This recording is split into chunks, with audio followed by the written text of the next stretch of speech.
यह काला काला पुरुष कौन है? कलयुग है। और बैल कौन है? धर्म का प्रतीक है। धर्म के 4 चरण होते हैं, तप, दान, दया और शौच। तप, पवित्रता और दया, ये 4 चरण हैं। 4 चरण में से 3 चरण तो काट दिया उसने। सत्य नहीं रहा, तप नहीं रहा, पवित्रता नहीं रही, दया दान बचा, उसको भी नष्ट करना चाहता है। कलयुग में सब तो चले गए। जेन केन विदीन है दान करे कल्याण, प्रगट 4 युग धर्म के, कलिमा है एक प्रधान। धर्म के 4 चरण हैं, कलयुग में एक ही प्रधान है, जेन केन विदीन है दान करे कल्याण। दया दान ही बचा है, उसको भी कलयुग नष्ट करना चाहता है। श्री परीक्षित जी महाराज दौड़ पड़े, अपना धनुष बाण लेकर के आगे बढ़े। अरे दुष्ट, तुम कौन हो? इस बैल को क्यों मारना चाहते हो? इसका 4था पग भी क्यों काटना चाहता है? उसने कहा, मैं कलयुग हूं भगवान, चरणों में गिर गया, शरण में आ गया। हे नाथ, मेरी रक्षा करिए। राजा परीक्षित ने कहा, इस बैल को क्यों मारना चाहते हो? कलयुग ने कहा, ये बैल नहीं है, ये धर्म है। 3 चरण इसके खत्म हो गए हैं, 4था चरण है, इसको भी मैं नष्ट करना चाहता हूं। अरे दुष्ट, तुम हमारी राज्य की सीमा से भाग जाओ। कलयुग ने कहा, हे भगवान, मैं कहां जाऊं? मेरा समय आ गया है। जिस दिन भगवान श्री कृष्ण इस धरती को छोड़ करके स्वधाम को चले गए, उसी दिन कलयुग का आगमन हो गया। द्वापर से उसी दिन कलयुग लग गया। तद्दिनात कल रायात सर्व साधन बाधक।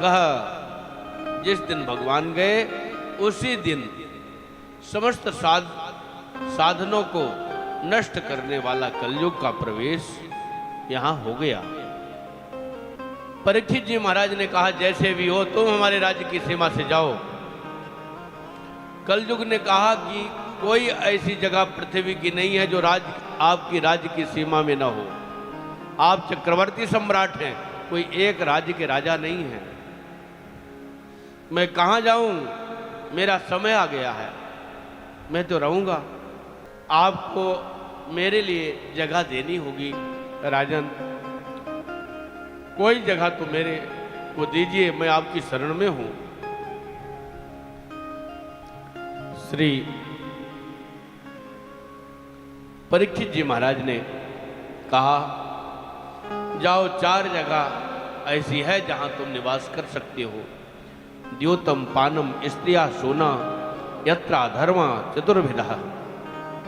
जहां मदिरा पान होता हो, जहां जुआ खेला जाता हो, जहां वैश्यावृत्ति होती हो और जहां मार काट होती हो, वहां तुम्हारा निवास होगा। कलयुग ने कहा, हे भगवान, ये तो सब गंदे जगह है। जितनी भी जगह है सब गंदी है। इतने गलत जगह पर मुझे स्थान दे रहे हैं, कोई एक अच्छी जगह तो दीजिए। परीक्षित जी ने कहा, तुम्हारी में अच्छाई क्या है जो तुमको मैं अच्छी जगह दूं? कलयुग ने कहा, यत् फलम नास्ति तपसा न योगेन समाधिना तत्फलम लभते सम्यक कलौ केशव कीर्तना। अन्य युगों में, सतयुग में, त्रेता में, द्वापर में जो तप करने से, योग करने से, समाधि लगाने से जो फल प्राप्त नहीं होता था, वह फल इस कलकाल में केवल भगवान का नाम संकीर्तन करने से प्राप्त हो जाता है। समाधि लगाने की, योग करने की, तपस्या करने की आवश्यकता नहीं है। केवल कीर्तन करने से जीव के पाप नष्ट हो जाते हैं और भगवान के धाम का अधिकारी जीव हो जाता है। नारद जी ने पूछा, हे भगवान, आप निवास कहां करते हैं? आपका रहना कहां होता है? श्री ठाकुर जी ने कहा, ना हम बसामि वैकुंठे योगिनाम हृदयेन चा मदभक्ता यत्र गायन्ति तत्र तृष्णामि नारद। हे नारद जी, मैं न तो वैकुंठ में निवास करता, न योगियों के हृदय में निवास करता, फिर आप रहते कहां हैं जहां मेरे भक्त लोग मेरा गायन करते हैं? गुण संकीर्तन, नाम संकीर्तन जहां होता है वही मेरा निवास होता है। ये जैसे कथा हो रही है तो कथा क्या है? गुण संकीर्तन, भगवान के गुणों का कीर्तन हो रहा है।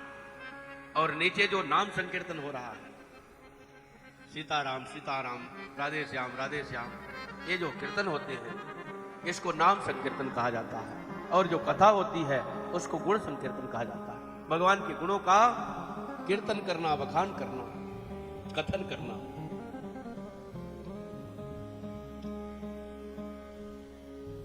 कलयुग ने कहा, हे भगवान, एक और गुण हमारे में है। कल कर एक पुनीत प्रतापा, मानस पुंज होए नहीं पापा। कलयुग में मन से किया हुआ पाप नहीं होता है।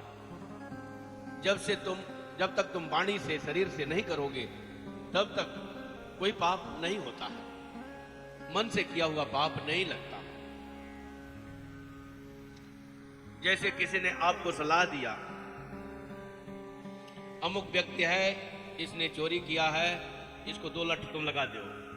अब आपने मारने के लिए आप तैयार भी हो गए मारने के लिए।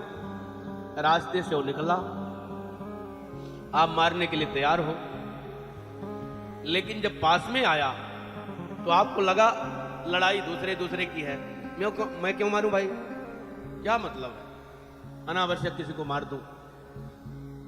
आप मारोगे नहीं तो आपको मारने वाला फल नहीं मिलेगा। यद्यप मन से बना लिया था, तैयार हो गए थे, लेकिन कलयुग में इतनी छूट है कि मन से किया हुआ पाप नहीं लगता जब तक क्रिया में उसको न उतारो। पहले के युगों में ऐसा नहीं था, मन से भी आया है, किसी के प्रति मन से भी गलत सोचा है तो आपको पाप लग जाएगा। लेकिन इस कलयुग में मन से गलत सोचने पर पाप नहीं लगता है, क्रिया में गलत नहीं होना चाहिए, लेकिन पुण्य होता है। मन से आप किसी का मंगल मनाओ, मन से भगवान से प्रार्थना करो, हे प्रभु इसकी बुद्धि शुद्ध हो जाए, इसका मंगल हो, तो अवश्य कर के मन की प्रार्थना भगवान सुनते हैं और मन से किया हुआ अच्छा कार्य होता है। श्री परीक्षित जी महाराज ने देखा इसमें गुण तो है, ऐसा नहीं कि इसमें गुण नहीं है।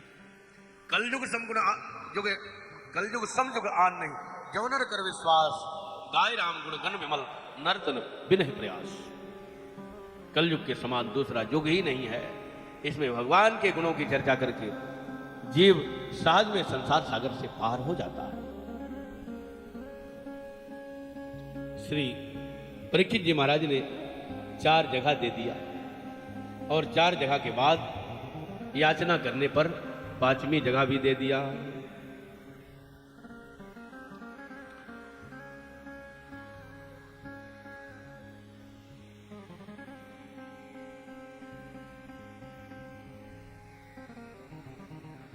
पुनश्च याचमानाय जात रूपम अदात प्रभु। फिर से मांगने पर जात रूपम माने सोना में निवास दे दिया। भगवान का स्वरूप है सोना, उसमें कलयुग का निवास कैसे है?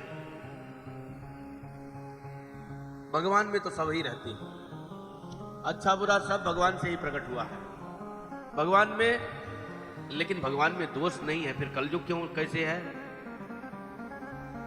कलयुग में कहा जाता है भगवान का वास होता है, और कलयुग का निवास कैसे होता है? तो अन्याय से जो उपार्जित धन है उसमें कलयुग का निवास होता है, न्याय से जो कमाया हुआ धन है उसमें कलयुग का निवास नहीं होता है। तो प्रश्न ये उठता है, क्या जो पांडव लोग थे क्या अन्याय से उपार्जित धन रखे थे? तो फिर क्या? जरासंध को मार करके उसका मुकुट ले आए थे। और जरासंध पता नहीं कितना कितना पाप करके कमाया होगा धन, उसका मुकुट था, उसी को पहन करके श्री परीक्षित जी महाराज गए थे। सोने में स्थान दिया, तुरंत कलयुग उनके मुकुट में चढ़ गया और सिर के माध्यम से बुद्धि में प्रवेश किया। उनकी बुद्धि विकृत हो गई, नाना प्रकार के विकार मस्तिष्क में आने लगे। बहुत भूख प्यास लगी, भूख प्यास से तड़पते भये एक आश्रम की तरफ दौड़े। समीक ऋषि का आश्रम मिला, पुकार लगाई, मुझे जल पीना है, भोजन करना है। लेकिन समीक ऋषि उस समय समाधि में बैठे हुए थे, अंतर्मुख हो गए थे, सुन नहीं पाई। राजा को बड़ा बड़ा क्रोध आया, एक मरा हुआ सर्प उनके गले में डाल दिया और वहां से चलते भये। एक छोटा सा बालक देख रहा था इस दृश्य को, दौड़े दौड़े गया, समीक ऋषि के बच्चे से बताया, ऋषि सिंह से, आपके पिताजी के गले में मरा हुआ सर्प डाल करके राजा परीक्षित वहां से चला गया। वहीं जल में खड़ा खड़ा जल उठाया, नदी में स्नान कर रहे थे सिंह ऋषि। उन्होंने जल उठाया और संकल्प ले लिया, इत लंघित मर्यादम तक्षकः शब्द में हनि दग्ध तस्मै कुलंगारम नोचितो में तदद्रुहम। अरे राजा, आपने राजापन के घमंड में आकर के मर्यादा का उल्लंघन किया है, साधु का अपमान किया, ब्राह्मण का अपमान किया। जिस मरे सर्प को तुमने डाला है, इसके गले में मेरे पिताजी के, उसके पूर्वज जो तक्षक सर्प है, आज के 7वें दिन आपको डस लेगा और आपका शरीर शांत हो जाएगा। परीक्षित को भारी श्राप लगा, लेकिन परीक्षित जी को कुछ पता नहीं है कि मुझे कौन श्राप दे रहा है, कौन वरदान दे रहा है। तो चले गए, जाकर के मुकुट को उतारा है घर में। मुकुट को उतारते ही उनकी बुद्धि शुद्ध हुई और पश्चाताप करने लगे, अरे मुझसे बहुत बड़ा अपराध हुआ, मुझसे बहुत बड़ा दोष बन गया, मेरे हाथ कट जाते, मेरे ऊपर गाज गिर जाए, धरती फट जाए, इसी में मैं समा जाऊं। एक संत का अपराध करके आया हूं, तपस्वी ब्राह्मण का मैं अपराध करके आया। बड़ा कष्ट हुआ उनके हृदय में। उसी समय गौरमुख नाम के शिष्य को समीक ऋषि ने भेजा, जाओ परीक्षित से कह दो आपको श्राप लग गया है, 7 दिन में आपको मरना है, मेरे पुत्र ने श्राप दे दिया है। 7 दिन में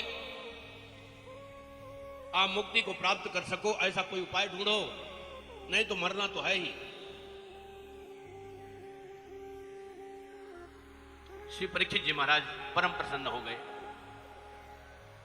मैंने जो पाप किया उसका प्रायश्चित हो गया, बहुत अच्छा हुआ, अच्छा श्राप दिया ऋषि पुत्र। यद्यपि मैं आकर के क्षमा मांगता, परंतु श्राप मिल गया और अच्छा हो गया। मैंने जो पाप किया उसका परिणाम मिल गया। श्री परीक्षित जी महाराज अपने बड़े पुत्र जन्मेजय को राज्य देकर के सीधे गंगा नदी के किनारे पहुंचे और ध्यान लगा करके बैठ गए, भगवान का स्मरण कर रहे हैं। परीक्षित जी को श्राप लगा है ऐसा सुनकर के संतों का आना हुआ। संत लोग जहां तहां से दौड़ करके श्री परीक्षित जी महाराज जी के पास सुख ताल में पहुंचने लग गए। वहां संतों का मेला लग गया, बड़े बड़े दीर्घदर्शी महात्मा वहां पर पहुंचे। मार्कंडेय ऋषि बैठे हैं, श्री अत्रि जी बैठे हैं, श्री व्यास जी बैठे हैं, पाराशर जी बैठे हैं, दुर्वासा जी बैठे हैं, भृगु जी बैठे हैं, अंगरा जी बैठे हैं, वामदेव जी, वशिष्ठ जी, कश्यप जी, सब बड़े बड़े ऋषि महात्मा बैठे हैं, आपस में विचार कर रहे हैं परीक्षित जी को 7 दिन में मोक्ष कैसे प्राप्त हो।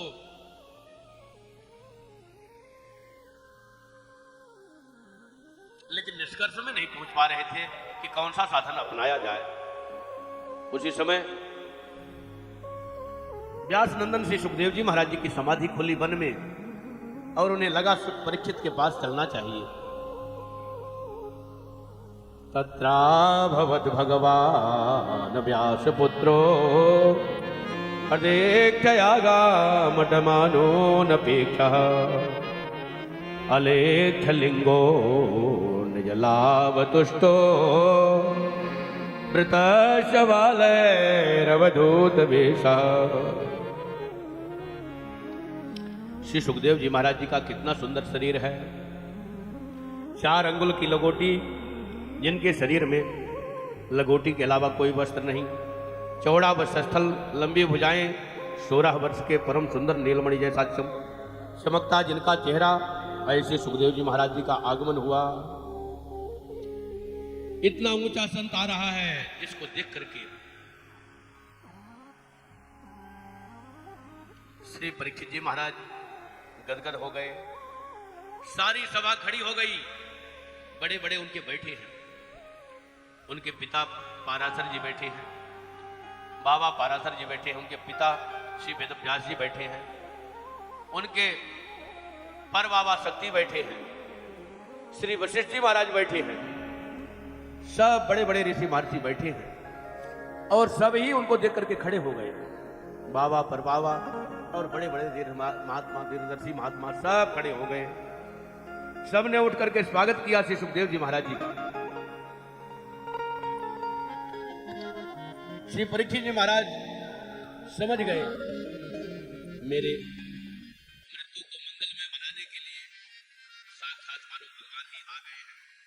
परीक्षित जी महाराज दौड़ करके चरणों में गिर गए और अपनी जात की सराहना करने लगे। हे साम सस्मरणात् पुंसाम सत्य सत्यं की वैग्रहा पुनर्दर्शन स्पर्श आज शौचासन दिवे।